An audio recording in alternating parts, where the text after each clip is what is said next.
Hello everyone, my name is Charles Duran, and this is a project for MOL672. It's Project 4a. The book I chose to read was a book called Conversation Conversion.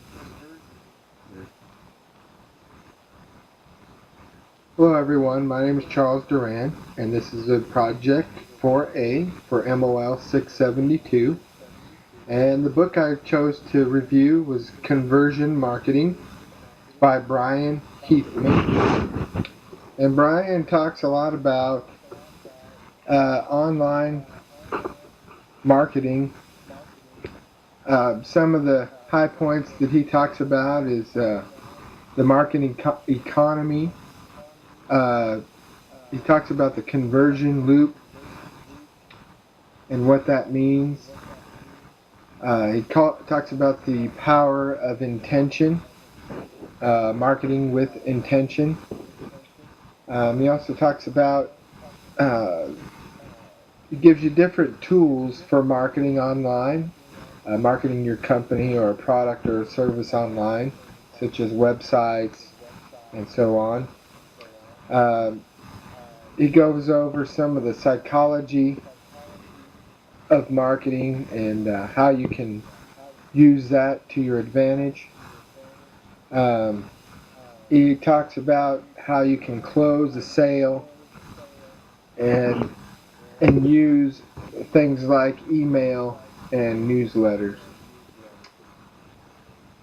There's a couple areas that I wanted to talk about, and Mark talks about a concept below the line marketing or using affordable marketing, and he calls it a call to action. You want to generate awareness using advertising and public relations. Um, as a small business owner, advertising is not always an option for me. Public relations is. There's a great company in Springfield called The Mob. Um, that helps me get the word out uh, to people for free. And I just hand out business cards, and I can, get my company's name out there for practically free. You have to increase your product consideration by engaging the target audience with relevant messages. Uh, he talks about how you want to have a relevant message for your product.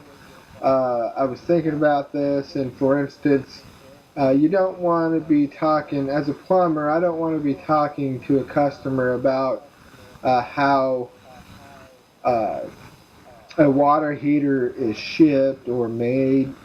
Normally, I want to talk to the customer about how it's going to save them money on efficiency and how it's going to save them money in the future. So I want to keep my conversation with my customers relevant to the product and what it's going to do for them. He talks about using sales channels such as trade shows and then managing distributor relationships. Um, Anytime you can get your company in front of people, uh, that's a good thing. Some people will use trade shows to market their business. Um, People will take distributors out to lunch to let them know who they are and what they do, and this way the distributor can market their company the correct way when they go out and sell, or they're selling something to you. They know what you need instead of trying to sell you a bunch of junk you don't need. They can really focus on what you really need. Closing the sale by getting the benefits of the product to hit home with the consumer. Again, as I was talking earlier, I really want to make sure that the consumer is getting the idea of why they need a new water heater. If their water heater is old and it's running all the time because it's old, they're losing a lot of money. So a new water heater would save them money, not only now, but in the long run. This was one of the areas of this book that I really liked. He talks about goals. Um, and this statistic really blew my mind that only 3% of Americans have written goals, and the other 97% work for those people. To me, that is just an outrageous number. And it's very simple. The first thing you need to do is write it down. Um, if you get an idea, you get a piece of paper and write it down. I have friends that they keep paper by their bedside because usually you get an idea when you're laying in bed and it's midnight and something pops in your head and you think, I'll write that down in the morning. And if you're like me, I never get around to it. So write it down when you think it and put it somewhere where you'll read it again. Your goals should be measurable.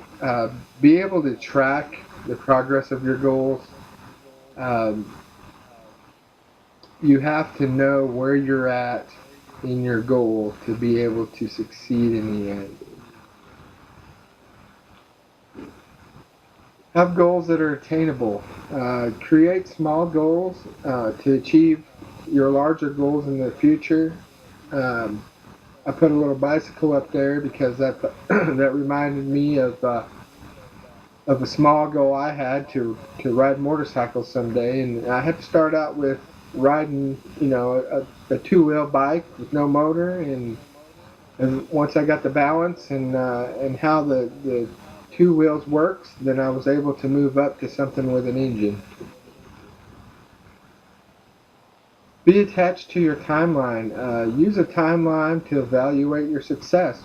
Set a goal date and try to achieve that date. If you don't, then set another date. Don't get frustrated if you don't succeed the first time. Just set another date and keep on going. Have desire. If you want anything bad enough, you will achieve it.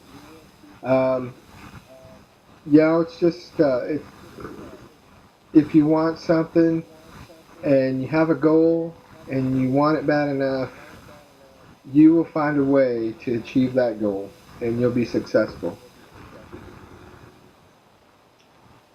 Believe.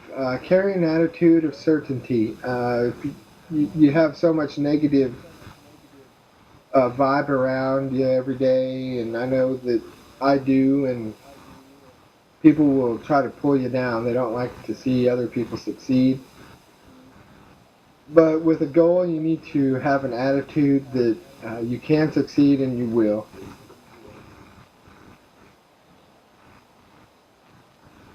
Determine why you want to do it.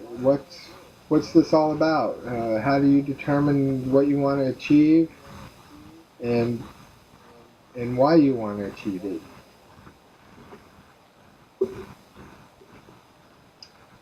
And that's my video for Project 4a.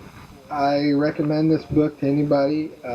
It's mainly about e-commerce, but he has a lot of good ideas for any kind of business, for any kind of marketing.